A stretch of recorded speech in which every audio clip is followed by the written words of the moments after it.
સ્વાગત છે મિત્રો આપણી યુટ્યુબ ચેનલ નકુમરીશની અંદર।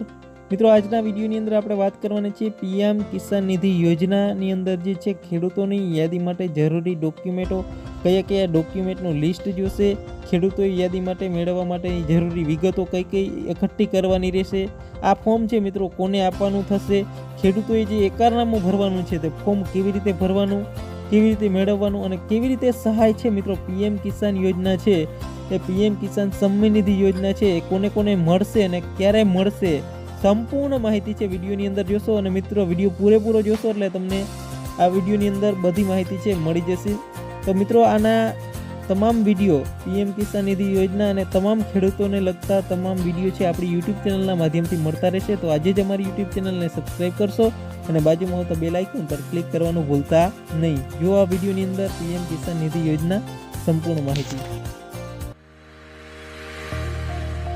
Subscribe now and press the bell icon. Never miss an update.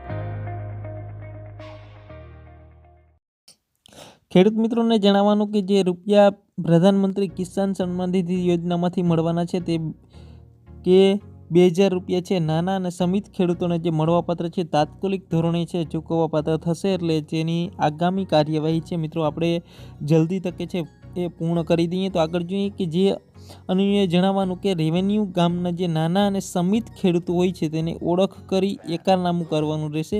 આપણે એકરારનામુંનો નમૂનો પણ આપણે અત્યારે બતાવી દઈશું કે એમાં મારી બધી અન્ય જે અન્ય ગામોની ખાતાની કે અન્ય જમીનની ખાતાની છે કુલ મળીને આટલા એકર દીઠ એટલે કે જે 2 એકરથી ઓછી જમીન છે એ લોકોને મળવાપાત્ર છે 6000 રૂપિયા મળવાપાત્ર થશે જે ખેડૂતોને। તો આપણે એકરારનામું પણ જોઈ લઈએ, આપણે ડોક્યુમેન્ટનું લિસ્ટ જોઈ લઈએ કે 6000 મળવાપાત્ર છે તેમાં તલાટી મંત્રીને કેટલા કાગળિયા આપવા પડશે।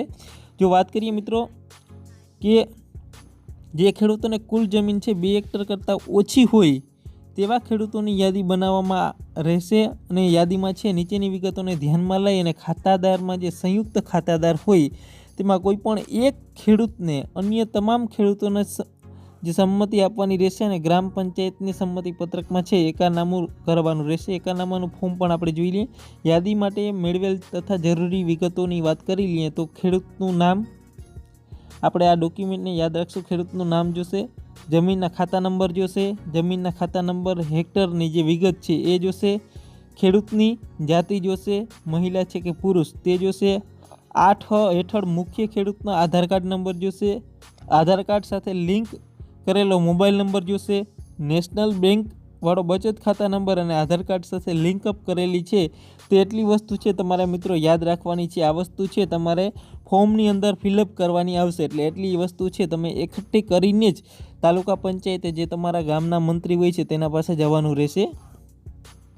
આગળ વાત કરીએ તો બેંકનું નામ જોશે અને બ્રાન્ચ જોશે અને IFSC કોડ જોશે। બેંકનું નામ છે મિત્રો એ તમે મોબાઈલ ઉપરથી પણ IFSC કોડ છે તમે સર્ચ કરી શકો છો, ના મળે તો આપણે એક અલગથી વિડીયો પણ એનો બનાવી દઈશું।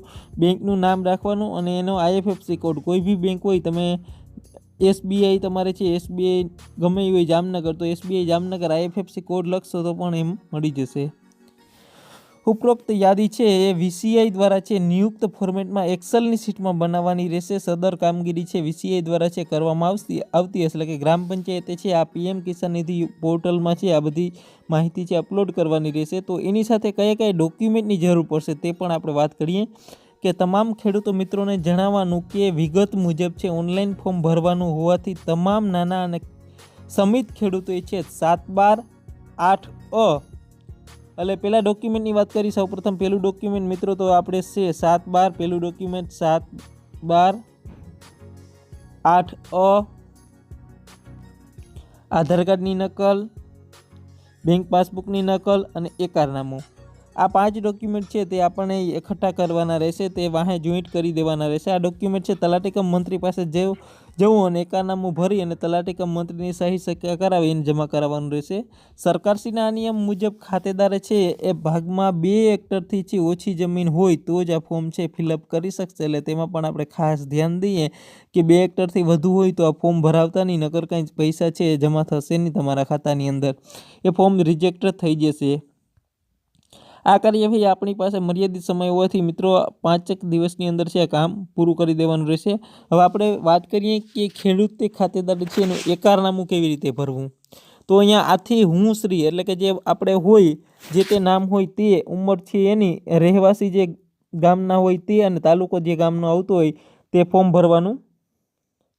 અહીંયા જે તે તાલુકો હોય તે અને અહીંયા જે વડોદરા જિલ્લો છે તો અહીંથી લખવાનું કે જાહેર કરું છું કે પ્રધાનમંત્રી કિસાન સન્માન નિધિ યોજનામાં છે PM કિસાન યોજનામાં તારીખ 1/2019 રોજ છે એમાં લેન્ડ રેકોર્ડ પર છે ઉપલબ્ધ જમીન છે એ મારા પુત્ર પુત્રી 18 વર્ષથી ઓછી ઉંમરવાળાના છે નામ નીચે મુજબના ખેતી લાયક જમીન ધરાવું છું. એટલે અહીંયા તમારો છે અહીંયા શું લખવાનું તમારે જે ખાતેદારનું નામ હોય તે પુત્ર પુત્રીનું ગામનું સરનામું જિલ્લો ખાતા નંબર અને જમીનનો વિસ્તાર પણ અહીંયા લખવાનો રહેશે.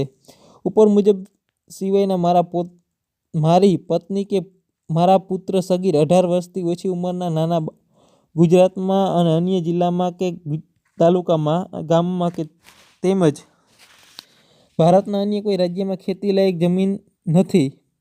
એટલે તમારે એમાં છે કે બીજી ક્યાંય તમારી ખેતી લાયક જમીન છે કે નહીં એ ધ્યાન દેવાનું. ખાતરી આપું છું કે ભવિષ્યમાં જો આ ધ્યાન આવશે અને મારા કુટુંબની કુલ જમીન છે 2 હેક્ટર કરતાં વધી જશે તો તેઓએ જે PM કિસાન અંતર્ગત જે લાભ લીધો હશે તે બિનપાત્રતા ગણાશે અને ડિસ્ક્વોલિફાઈ થઈ જશે અને સંપૂર્ણ જવાબદારી છે મારી રહેશે. તે ફોજદારીનો છે ગુનો બનશે ને જે ઓની મને એ જાણ છે.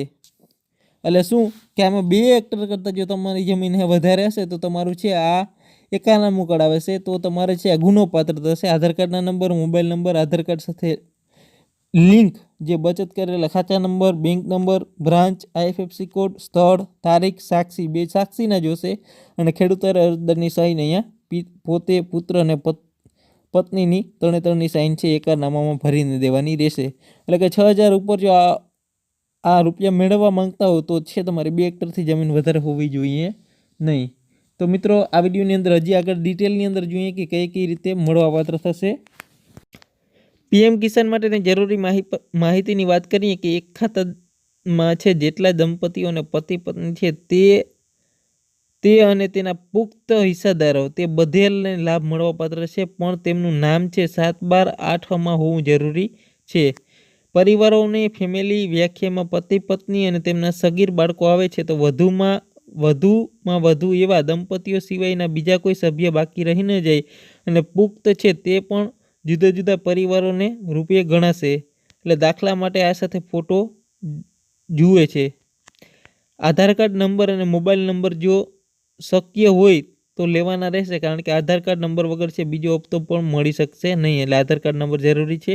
એવા કોઈ પરિવારો જેમને કોઈ પણ એવો વ્યક્તિ એવો છે કે જે માજીક વર્તમાન ધારાસભ્ય, મંત્રી કે મંત્રીશ્રી, જિલ્લા પંચાયતના પ્રમુખ હોય, મારી પ્રમુખ અને મેયર પ્રમુખ હોય, માજી પ્રમુખ કે તો તેને પણ છે એ મળવાપાત્ર થશે નહીં. ગ્રુપ D મલ્ટીટાસ્કિંગ સ્ટાફ સિવાયના બીજો કોઈ પણ સરકારી કર્મચારી હશે તે પણ તેને મળશે નહીં. જો કોઈ વ્યક્તિને છે ₹10,000થી વધુ પેન્શન મળતું હોય તેવા કોઈ વ્યક્તિને પણ આ સ્કીમનો લાભ નહીં મળે. પ્રોફેશનલ વ્યક્તિ હશે કે ડૉક્ટર, વકીલ, જે CA, આર્કિટેક્ટર તેને પણ નહીં હશે, ટેક્સ ભરતો હશે તેને પણ મળવાપાત્ર થશે નહીં. આ તો ઉપરોક્ત પરિવારનો છે લાભ મળવાપાત્ર થતા નથી, એ ખાસ ધ્યાન દેવું. આ લોકો ફોર્મ જ ના ભરાવે. આગળ વાત કરીએ મિત્રો કે લાભપાત્ર વ્યક્તિને છે હિસ્સામાં 2 હેક્ટરથી જમીન છે વધુ ન હોવી જોઈએ. આમાં પોતે છે ખરાબાની જમીન પણ ગણવામાં આવશે નહીં. ખરાબાની જમીન છે એ ગણવામાં આવશે નહીં. એટલે 2 હેક્ટરથી વધુ ન હોવી જોઈએ.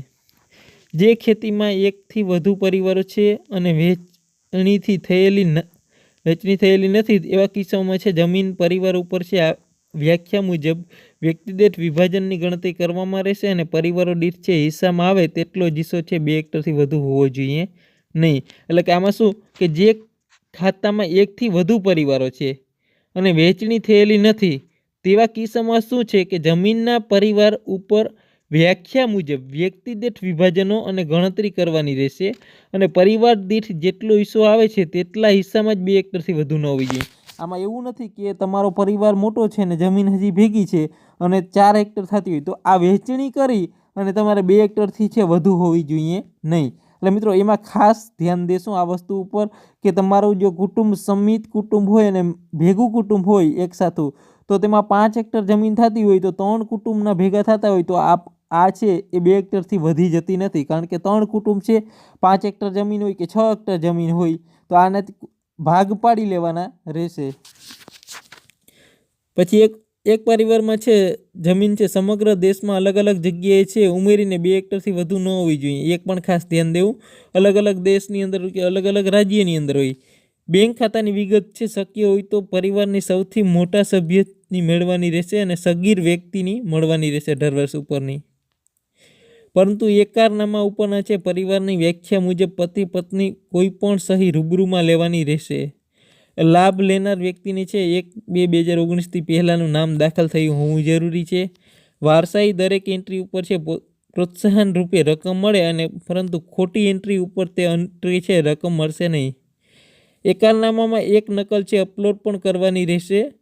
એક ઓળખ કાર્ડની નકલ પણ અપલોડ કરવાની રહેશે. લાભ આપનાર જે બેંકની નકલ છે પાસબુક એ કેન્સલ ચેક બીજા પુરાવા સાથે મેળવવાનો રહેશે. આ કામગીરી છે તારીખ 18/2/2019 સુધીની અંદર સંપૂર્ણ રીતે છે 18/2/2019 સુધી એક ગ્રામ સભા પણ યોજન કરવાની રહેશે અને તેની પ્રસિદ્ધ કરવાની રહેશે અને આ લોકોને છે વાંધા સૂચન લેવાનો રહેશે. આગળ વાત કરીએ તો ડેટા એન્ટ્રીમાં નામ આધાર કાર્ડ મુજબ છે એ જ હોવું જરૂરી છે. ડેટા એન્ટ્રી કરે એમાં આધાર કાર્ડ મુજબ નામ હોવું જરૂરી છે. દરેક નગર જે પરિવારના સભ્યો છે અલગ અલગ બેંકમાં ખાતું હોય, આધાર કાર્ડ નંબર હોય તો એક જ જમીનના ખાતામાં છે એક કરતાં વધુ લાભ લેનાર પરિવારોને છે બેંક ખાતામાં અને આધાર કાર્ડની વિગતો છે જુદી જુદી હોવી જરૂરી છે. જે આધાર કાર્ડ નંબર નથી તે આધાર કાર્ડ ઇન્વોઇસ નંબર લેવાનો રહેશે. પત્ની તો પ્રતિ મૃત્યુ પામ્યો હોય તો આમાં અલગ પ્રથમ પેઢી માટે છે અલગ અલગ વારસો પણ અહીંયા દર્શાવવામાં આવ્યો છે. જો મિત્રો આ ઉદાહરણ તરીકે છે ઉપરોક્ત કિસ્સામાં છે બધા સભ્યોની છે ફક્ત એક જ સંયુક્ત ખાતું હોય તો 8A ઉપરની છે કિસ્સામાં છે મહત્તમ 9 લાભાર્થી પરિવારો હોઈ શકે છે. તો અહીંયા તમે જોઈ શકો છો એક પરિવાર, બીજો પરિવાર અને ત્રીજી પેઢી લગનની.